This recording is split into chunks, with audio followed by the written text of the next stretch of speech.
welcome to the channel. Today I'm going to start a new build, a batch build of some hunting knives for Blade Show. Also, I'm experimenting with some new camera work, invested in some new lenses and some new lighting. Hopefully that makes a difference. Let's go down to the table, take a look at what we're going to do. All right, let's talk about this build. These are going to be a 6 series of my Thresher hunting knives. Obviously this is going to be mostly a stock removal project, but we're not just going to make 6 knives. These two are going to be made with Hamons. These two are going to be acid washed. And these two, I haven't quite decided if we're going to do Cerakote or we're going to do hot bluing on the blade. We'll decide later. Maybe I'll do one of each. But certainly Hamons and stonewashing. I've already contoured these. Now I'm going to drill the holes for the handles and we'll get into grinding. Here I'm drilling the pinholes with a 3/16 bit. This comes back to bite me later, and I'll talk about that in a little while.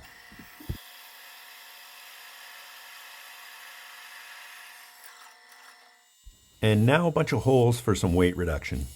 This will balance out the blade so it's not handle heavy.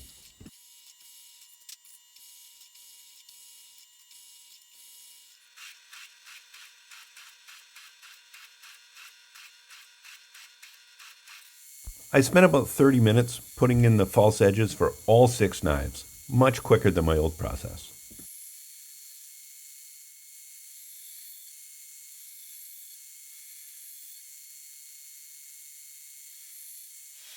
Now it's time to grind all the bevels pre-heat treat. It's amazing how good you get at this if you do 6 in a row.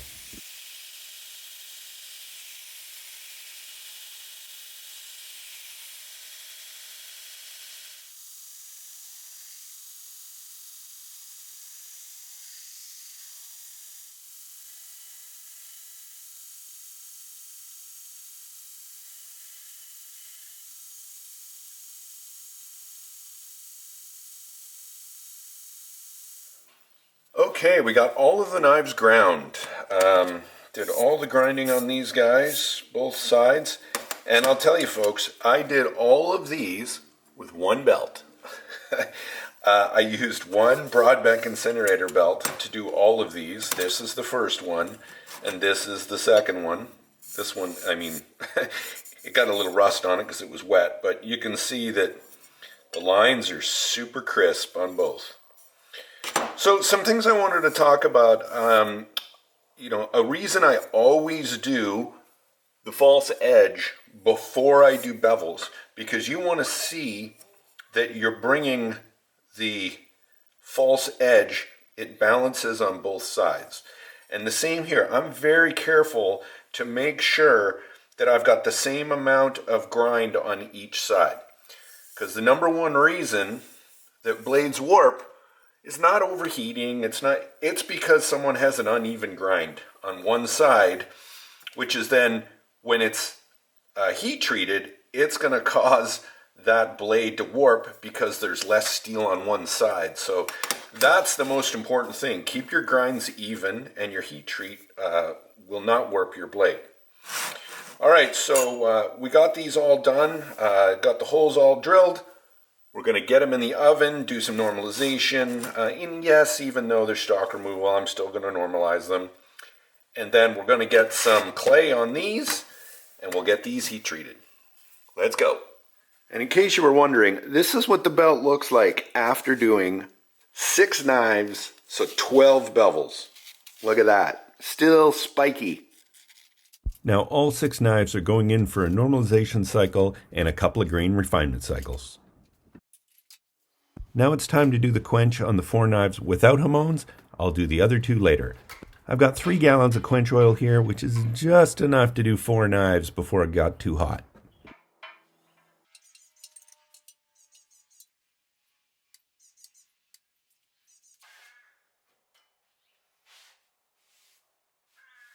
Each knife was put in my aluminum plate vise just to keep it nice and straight right after coming out of the quench. All right, folks, so I'm ready to do the Hamons on these. You saw me heat treat the other 4, but now we're going to put clay on the outside. If you're not familiar with Hamons, this is going to be, we're going to clay the outside kind of the top here so that it cools slower. So you'll see a line go here, and we're going to make it nice and jiggly or jagged or whatever so that it looks cool.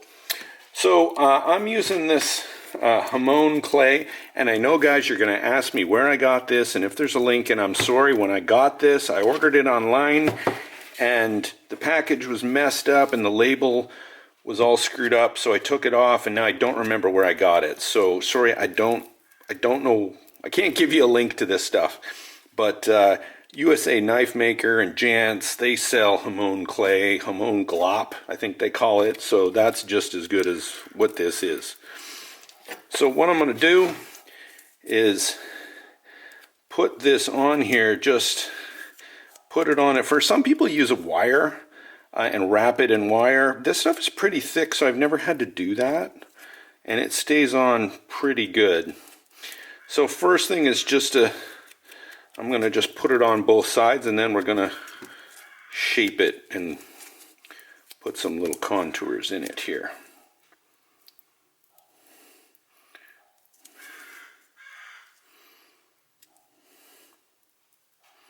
The key here is don't put it on too thick, because then you just won't get what you need here.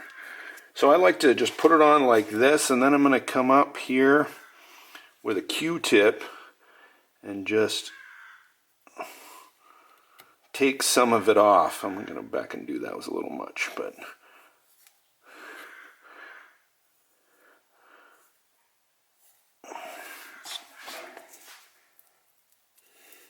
I didn't like that, so there's too much. Do that.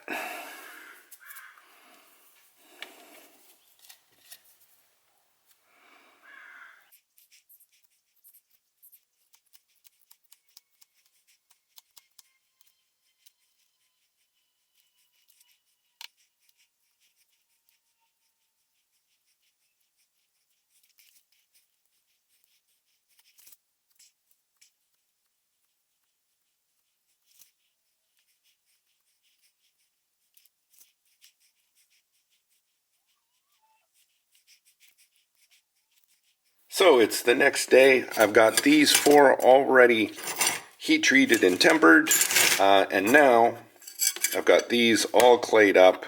The clay is nice and hard on these, so now we're going to put them in the oven and then quench them.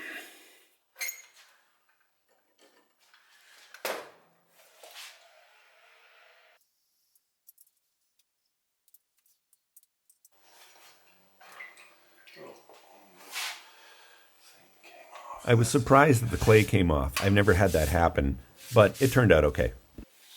And now on to final grinding. Again, it was nice to do 6 of these at the same time.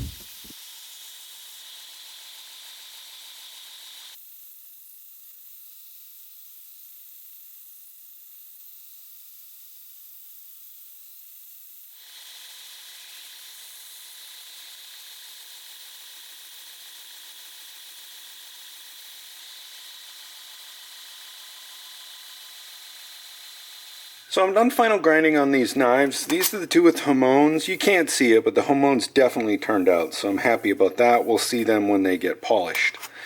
Next step, I just need to do some of the spine here. What inevitably happens, if you guys can see that here, because of the way I drag them across the rest, I always get a little flat spot there. So I just take them on the horizontal mode, and I just sharpen that up a little bit, put a new little curve there, so that fixes that right up. So I'm going to do that, and then we start hand sanding. Okay, I've gone ahead and hand sanded these 3 to 220. I'm just tired of hand sanding, so I'm going to take a break on these 3, and I'm going to do the handles on these. So what I'm going to be using, one of them is going to be this maple burl dyed green. The other one is going to be this aboina burl, which looks amazing. And then I'll figure out what I'm going to do with the other one. It might be a piece of this ironwood, or perhaps this tiger maple. So we'll see. The tricky part of these is that So 2 of these are going to be stonewashed and 2 are going to be Cerakoted, which means the entire tang needs to be finished. So the way we're going to do that is we're going to drill the holes for the handle material. We're going to cut it out, okay, and then we're not going to pin it. Instead, I'm going to be using some of these. And these are like little Chicago screws kind of thing. And let me see. So these will actually fit together. If I can get them together here. Like this. And then I'll just countersink these into the hole. So then I can finish the handle completely. Then unscrew them, take them off.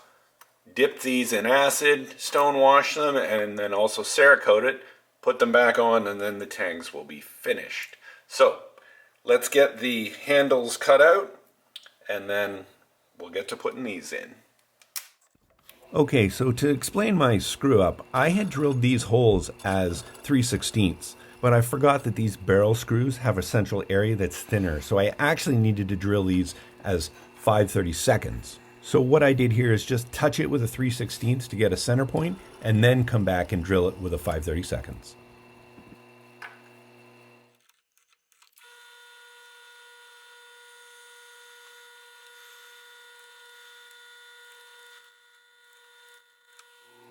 And to recess the bolt heads, I just took a 1/4-inch drill bit, set the stop, and drilled these down.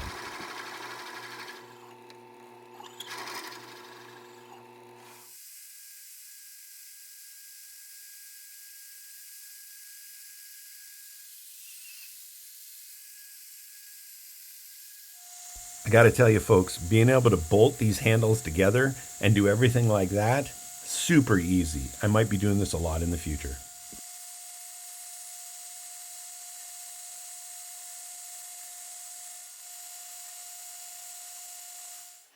I guess it was a force of habit sanding this now before I put them on the knife. I didn't really need to because I could have just sanded this when I sanded the rest of the handle. Now I've bolted the handles back onto the knife, sanding them all nice and flush with the tang, and then I'll take them off and sand them separately.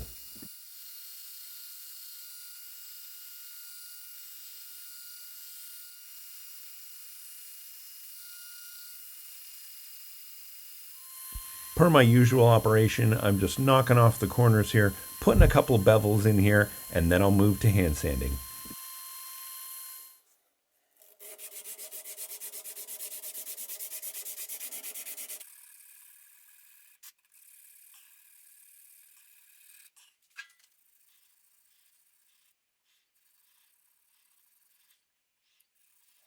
Okay, so I've got these 2 completely sanded. The entire tang and spine is all sanded to 400.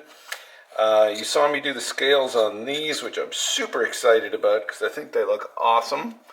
And then I also did these green ones as well. So, next step, I'm going to put these in an acid bath, and then we're going to put the scales on. I'm going to just put these scales together and buff them all so I don't have to buff them on the knife.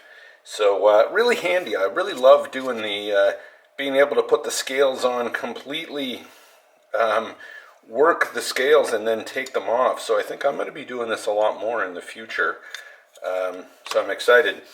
I'm also doing the stonewashed knives first because if for some reason I get an auto Hamon or something on these, which I don't think because I'm not seeing anything, but just in case I do, then I will turn one of these guys into the Cerakote ones. But I think they're probably fine, but just in case, that's why I'm doing these 2 first. The next 2 will be the Cerakote. All right, let's get them in the acid, then we'll put them in the tumbler. So here are the 2 knives. They just got some distilled water. I've already cleaned them off with acetone. I just like to get them wet before they go in the acid. And in they go.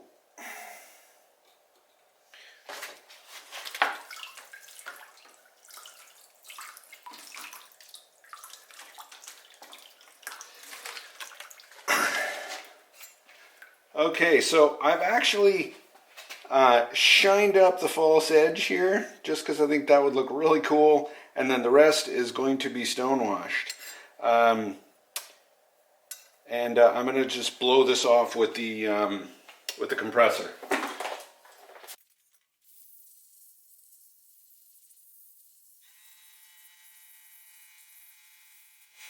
So I've just hit them with some WD-40 and they're going into my little tumbler.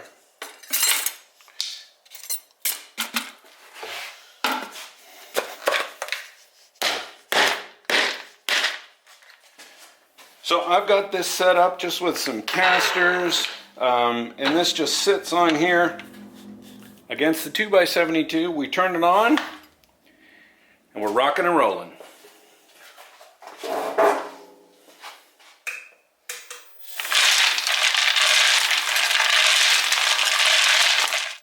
All right, time to do all that again, but this time with carbon fiber. I've already cut it out roughly, did the holes. Now we're going to go grind it and put it on the knife.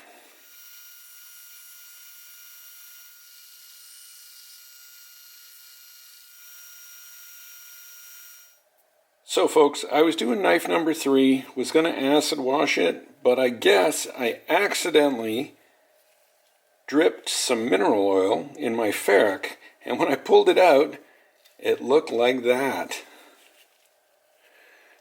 I'm kind of loving it. So, we are going with it on this blade. Look at that. Isn't that cool? So we put the carbon fiber handles on it, and we're going to go with it. I shined up the false edge here, and then when the edge is done, it should match it perfectly when it's sharpened. So, yeah, pretty cool. Okay, folks, I'm ready to do the last 2 knives in this batch. These are the 2 that are going to get Hamons. And if you guys can see that, you can kind of see the Hamon in this one. These knives have been sanded to 1000. I'm really happy with the way Hamons look. Like the action in the Hamons is quite active, so that's pretty cool for $10.95. Most really nice Hamons are on W2. So we're going to be doing that material for the handles, but before that, we need to get some brilliant etching out of these Hamons. So I talked to the man, Jared Ball, who is the guy when it comes to doing Hamons from my opinion. So I'm going to put a link down to his Instagram. Go check out the Hamons that he does on his knives. They're just spectacular. If I could get anywhere near that, I'd be thrilled. So I spoke to him, and he gave me some tips on what to do. So we're going to dunk these in ferric, get a nice deep etch on them, and then I'm going to use, this is some silica powder, some 1500 grit silica powder. So we're going to use that along with some of this 3-in-1 oil, and we're going to just rub and polish the blade after that. So let's get to it. Okay, I buffed this knife after sanding it really well, and now we're going to put it in a new batch of ferric and see how we do.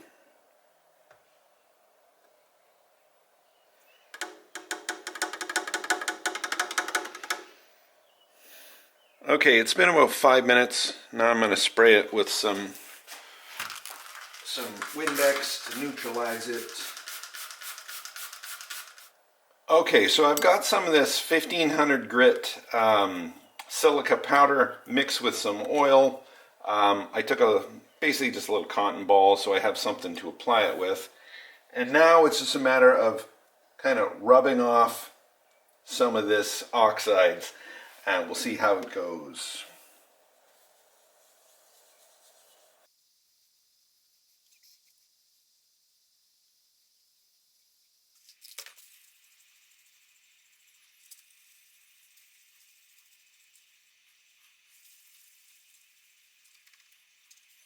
There we go, folks.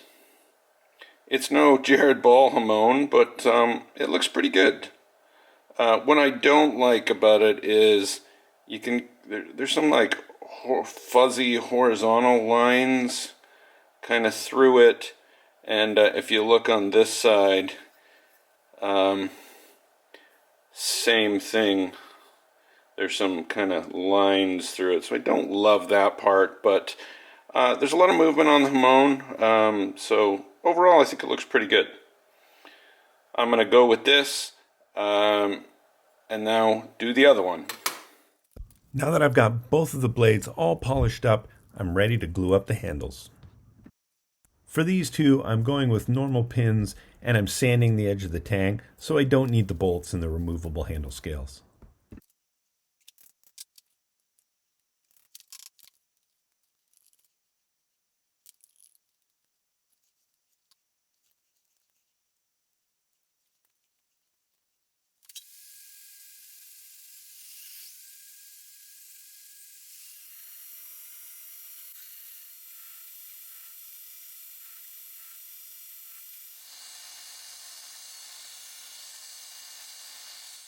Just some final hand sanding on the handle and we should be ready for some glamour shots.